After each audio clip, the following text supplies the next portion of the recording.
Okay, we're traveling from Tel Aviv is one of the largest city in Israel. It's straight ahead of us to the west on the Mediterranean coast, but it's not the largest. The largest of them all would be, of course, Jerusalem. Jerusalem is the largest city in Israel. We talk about population of nearly 700,000 people, which in our standards, which are very small, as you can guess, considered to be a big city.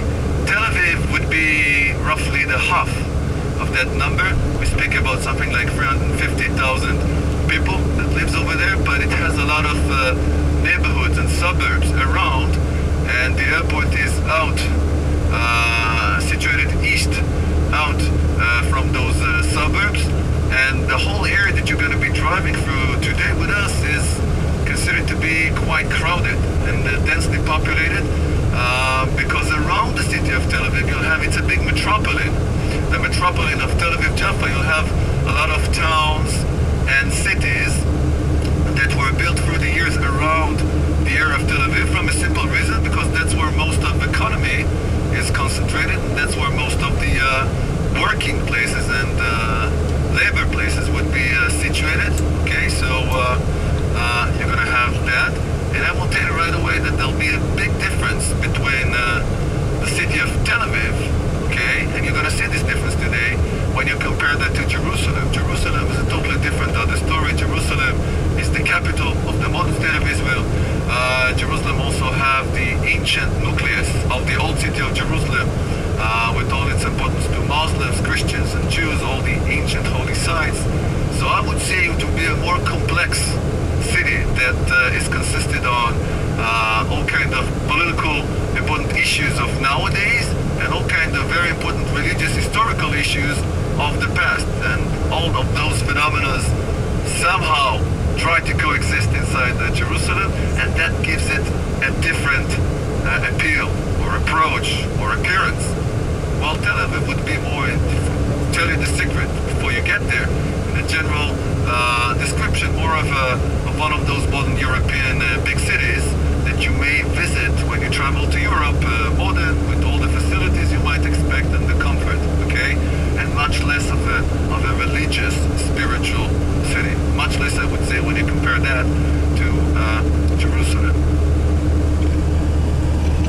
And right now, as we drive towards the west on the highway, you can see the skyline of Tel Aviv at the front windshield. You can see that right in front of you. Normally you might expect a lot of traffic which is moving in to the city on a daily basis. As you can see, there is a lot of infrastructure and construction work, and so I can definitely say that the changes in the urban landscape would be very fast, especially when you travel around Tel Aviv. They keep building up all the time. There is a big demand for people to move into the suburbs here, and once again to be close to downtown of Tel Aviv business center and all the working places where most of the economy is concentrated. So there is a development that you can see in front of your eyes all the time here. At the moment they invest a lot in trains because it seems as if the traffic here is too dense, and it has already become very difficult to travel on a daily basis. So there was a government decision to invest a lot of money now in mass transportation systems. It took them some long years to realize that, but at the moment they're working on that, as you can see.